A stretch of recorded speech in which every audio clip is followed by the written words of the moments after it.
The morning he told me I was done, I was holding a thermos of coffee that had gone cold somewhere between the third vendor call and the quarterly reconciliation I'd been running since 5 a.m. I looked at him across his father's desk in his father's office, with his father's name still on the door in gold letters, and I said very quietly, "You want to say that again?" He did. "We're going in a different direction," my boss's son said.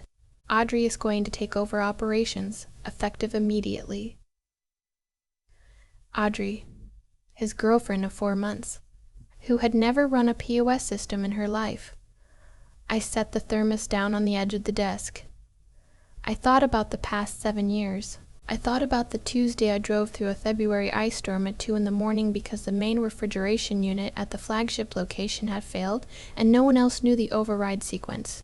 I thought about the summer I worked 63 days straight during the supply chain crisis and personally renegotiated 3 of our distributor contracts to keep food cost under 30% when every other independent restaurant group in the region was hemorrhaging money. I thought about the afternoon his father, Mr. Holt, called me into this same office and said, "Gemma, I don't know what we'd do without you," and I had smiled and said something modest, the way I always did. "Walk me through what Audrey will be taking over," I said. He leaned back in the chair. He had the particular confidence of someone who has never had to learn anything the hard way. Everything you do, the vendor relationships, the scheduling system, the inventory. She's got a business background. She has a marketing degree. That's a business background. I looked at him for a long moment. His name was Brandon. He was 29 years old. 6 weeks ago, his father had suffered a stroke that left him unable to speak above a whisper and incapable of managing the day-to-day of the 4 restaurants his family had spent 30 years building. Brandon had been living in Denver doing something vague with a tech startup when it happened. He flew home, and within 10 days he had moved himself into his father's office and started making decisions. I was 31. I had been with Holt Family Restaurants since I was 24, hired by Mr. Holt himself out of a hospitality management program. I had grown up in this company. In some ways, I had grown up, period. "Brandon," I said, and I kept my voice even, "the vendor contracts renew on a rolling 30-day cycle. The scheduling system I built interfaces directly with payroll. The inventory database has custom fields tied to our wholesale pricing tiers that took me 18 months to build out. None of that is documented anywhere except in my head and on a drive that I control." He shrugged. "Then you can brief Audrey before you leave."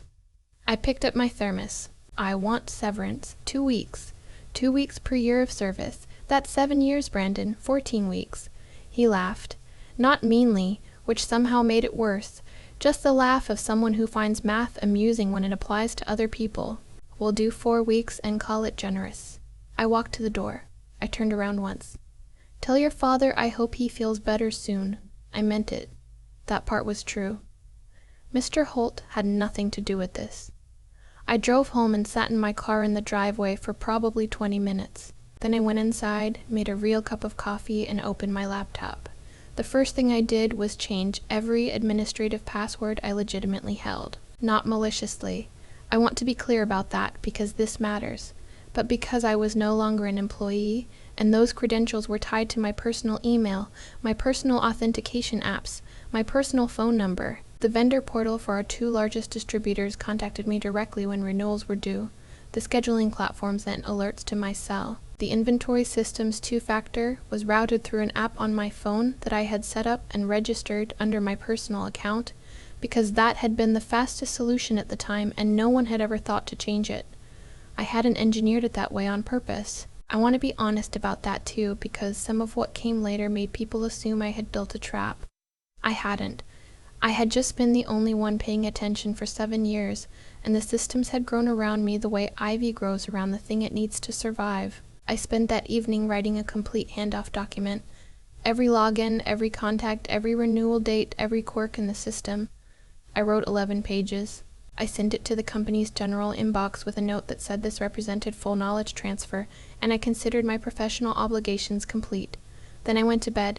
The call started on a Thursday. Our biggest distributor, the one supplying proteins to all 4 locations, had sent an auto-renewal notice to my personal email, which was still on their account as primary contact. The notice required confirmation within 48 hours or the order would be suspended pending account review. I had changed the admin access, but I hadn't thought about the distributor side contacts because those were their systems, not mine, and the company had never bothered to update the contact information in 7 years. I forwarded it to the general inbox with a note. I said, please contact the distributor directly to update the primary contact and confirm this renewal. I provided the account rep's name and number. No one responded. On Friday, I got a call from a number I didn't recognize. I let it go to voicemail. It was one of our line cooks at the Riverside location. I'd worked with her for 4 years. Good person. Completely bewildered. Asking if I knew what was happening with the schedule, because it had stopped populating in the app and no one could see their shifts for the following week. The scheduling platform had auto-suspended my account when I initiated the credential change because the account was under my name and my payment method. That was my fault, genuinely. I hadn't thought about the billing cycle. I called the platform's support line, explained the situation, and asked how the company could take ownership of the account. The rep told me the account holder would need to contact them directly.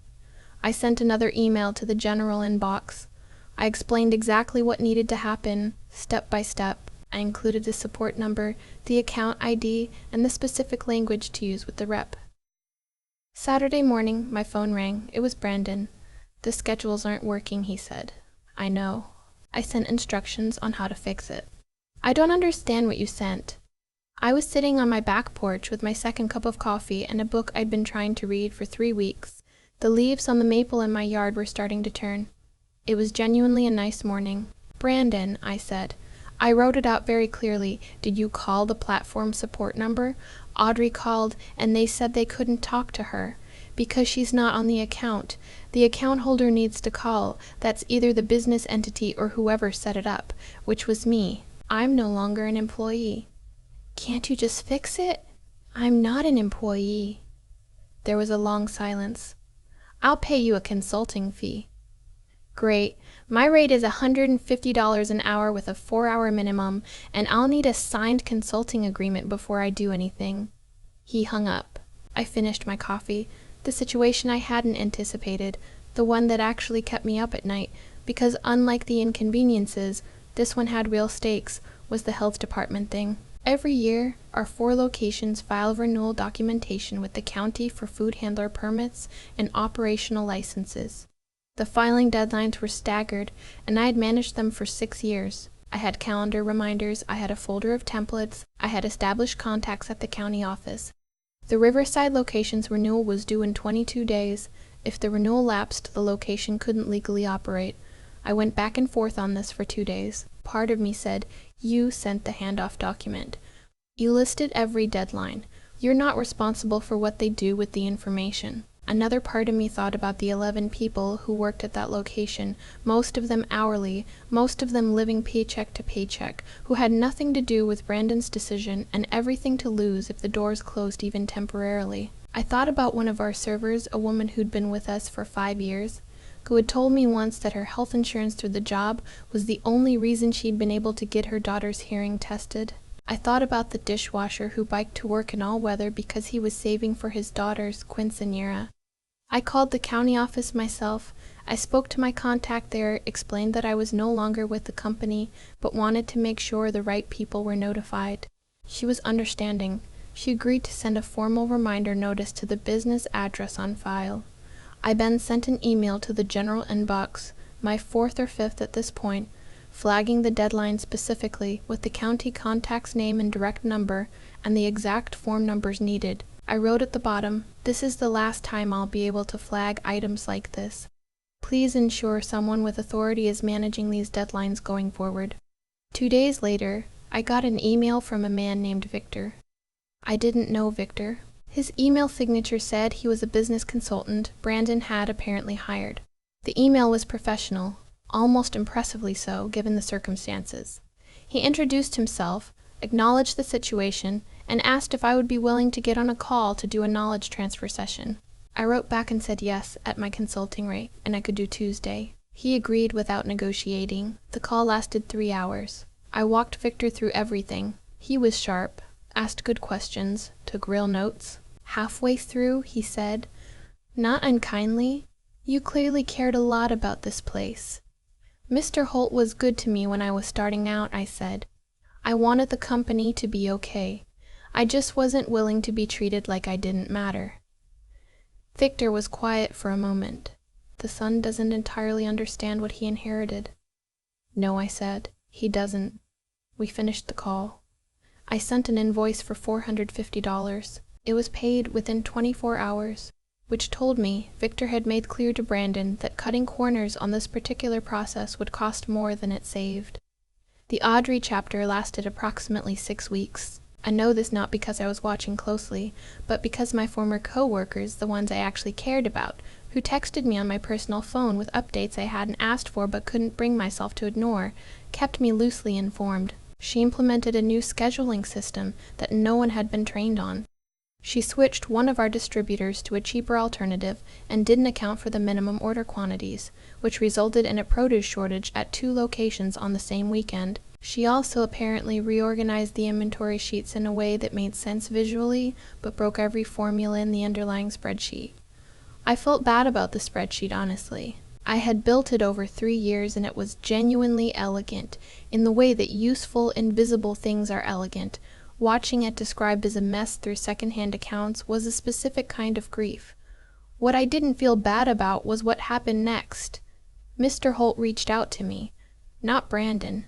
Mr. Holt himself, through his daughter, a woman named Celia, who I'd met a few times at company events, a few years older than Brandon, who lived in Portland and had largely stayed out of the business. She texted me from his phone one evening and said he wanted to talk, that he'd been following what was happening more closely than anyone realized, that his speech had improved significantly in the past 3 weeks, and that he was very sorry. I called him the next evening. His voice was slower than I remembered, and he had to search for words sometimes, but he was still him. He apologized. He said he should have had a succession plan. He said he should have made sure Brandon understood the operations before he handed anything over. He said he should have made sure my contributions were on record somewhere that Brandon couldn't ignore. "You don't have to apologize to me," I said. "I know you didn't make that decision." "I know I didn't," he said. "That's why I'm apologizing anyway." I had to put the phone down for a second. He asked if I would come back. He said he was going to reassert himself as majority owner. He had never actually ceded that, it turned out, only delegated daily authority, and that he wanted to restructure things properly this time. He asked what it would take. I thought about it for a long time before I answered. Not in that moment. I'd been thinking about it since the morning on my back porch. Really, since before Brandon called. I had been quietly updating my resume since week 1. I had taken 1 interview at a regional hospitality group 2 counties over, and it had gone well. I had options. That was the first time in 7 years I was sure of that, and it changed what I was willing to say. "If I come back," I said, "I need a proper employment contract, defined responsibilities, defined authority. I need to be listed as operations director with a title that reflects what I actually do. I need a salary increase of 20% from where I was, plus a structured review every 18 months. And I need documentation, real documentation, of every system I manage, built out properly, stored in a shared location that the company controls. Not just in my head, not on my personal accounts, on paper and in the cloud, somewhere that exists, independent of me." I took a breath. "And Brandon cannot have operational authority over my department. Mr. Holt said he would need a day to review things with Celia. He called back the next morning. "Everything you asked for," he said. "Celia is going to co-manage with me while I finish recovering. Brandon is moving into a development role. Sales and partnerships, things he's actually suited for." I started 2 weeks later. The first thing I did when I came back was sit down with Victor, who had been retained as a transitional consultant and turned out to be someone I genuinely liked, and we spent 2 full days building out the documentation I should have insisted on years ago. Every vendor contact, every renewal cycle, every system login, stored in a shared drive that the company owned, with a backup contact listed for everything. It was humbling, in a specific way, because I realized that somewhere along the line I had let myself become irreplaceable as a kind of security. Not consciously, not as a power play, but when you're the only one who knows how something works, It means no one can get rid of you easily. And when you're 24 and trying to prove yourself and you feel like the ground could shift at any moment, that kind of invisible armor makes sense. It doesn't mean it was right. I still think about the employees who had shifts scrambled for 2 weeks while Audrey tried to get the scheduling platform working. I think about the Riverside crew living through a supply shortage they had no control over. The person who made decisions that disrupted their lives was Brandon, but the system I had built, quietly, uncritically, over years, had made it easier for one careless person to cause a lot of collateral damage when he had no idea what he was holding. I stayed at Holt Family Restaurants for another 3 years after that. We opened a 5th location. I hired and trained an assistant operations manager, a sharp woman named Diana, and made sure she knew everything I knew. The documentation binder was 40 pages and updated quarterly. When I finally left, for the regional group that had offered me that interview, a director-level role I couldn't pass up. The transition took 4 weeks and went smoothly. Nobody's schedule crashed, no permits lapsed. Mr. R. Holt sent me flowers on my last day with a card that said simply, "Thank you for building something that could survive." I kept the card. I still have it. What I learned, the thing I actually took from all of it, is that being indispensable feels like power until the moment it doesn't. Real security isn't knowing things no one else knows. Real security is being good enough on paper and in practice, that you walk out of any room and what you built keeps standing without you having to hold it up. That's the thing I wish I'd understood at 24, sitting across from a kind man who said he didn't know what they'd do without me, and thinking, good. There's a version of this story where I'm the villain. I know that. I've thought about it enough times that I can see it clearly. A woman who spent years quietly making herself the only person who understood how everything worked, and then walked out the door and let the consequences land on people who had nothing to do with the decision that hurt her. That version isn't wrong exactly. It's just incomplete. What I've come to understand is that cause and effect in a workplace isn't always clean or fair. Brandon made a careless choice. I had built a fragile system, not out of malice, but out of habit and quiet fear. Both things were true, and the people caught in the middle, the crew at Riverside, the server who needed her health insurance, the dishwasher biking to work in the rain, they bore the cost of decisions made by people above them, which is one of the oldest and most exhausting injustices there is. That part didn't sit right with me then. It still doesn't. But here is what I also know. I went back, not because I was desperate, not because Brandon asked nicely, not because I didn't have other options. I went back with a contract, a title, a salary that reflected what I actually contributed, and a plan to make sure that when I eventually left again, nothing would fall apart. That choice, to return on my own terms and fix what I'd helped break, was the hardest thing I did in that entire chapter of my life. It would have been easier to take the other job immediately and never look back. Easier and emptier. The thing about doing right when it costs you something is that it doesn't feel heroic in the moment. It just feels like the only option you can actually live with. I thought about those employees every day during those weeks I was gone, not because I owed Brandon anything, because I owed something to the version of myself that had spent 7 years learning their names, knowing their schedules, understanding what a stable paycheck meant to their families. Walking away from that cleanly mattered to me in a way I couldn't fully explain at the time. And the intelligence piece. I mean that in the plainest sense, just the willingness to think clearly under pressure. That's what kept me from doing something I'd regret. When Brandon called that Saturday asking me to just fix it, I felt a pull. I almost said yes out of reflex, the way I'd said yes to everything for 7 years without negotiating, without asking what I was worth. Catching that reflex, naming it, and responding differently. That was something I had to choose deliberately. It didn't come naturally. It came from finally understanding that good judgment includes knowing your own value and not apologizing for it. What Mr. Holt said on my last day has stayed with me longer than anything else from that job. Thank you for building something that could survive. I've turned that sentence over in my mind more times than I can count, because I think what he was really saying is that the point of building anything, a system, a team, a career, a life, isn't to make yourself necessary forever. It's to make what you built strong enough to outlast your involvement. That's not a small thing. That might actually be everything. I think about Gemma at 24 sometimes, walking into that first meeting with Mr. Holt, trying so hard to seem competent that she forgot to also seem human. I want to tell her the security you're looking for doesn't come from being the only one who knows the answer. It comes from doing the work honestly, advocating for yourself clearly, and caring enough about the people around you that you make sure they're not left stranded when things change. Things always change. That part you can count on.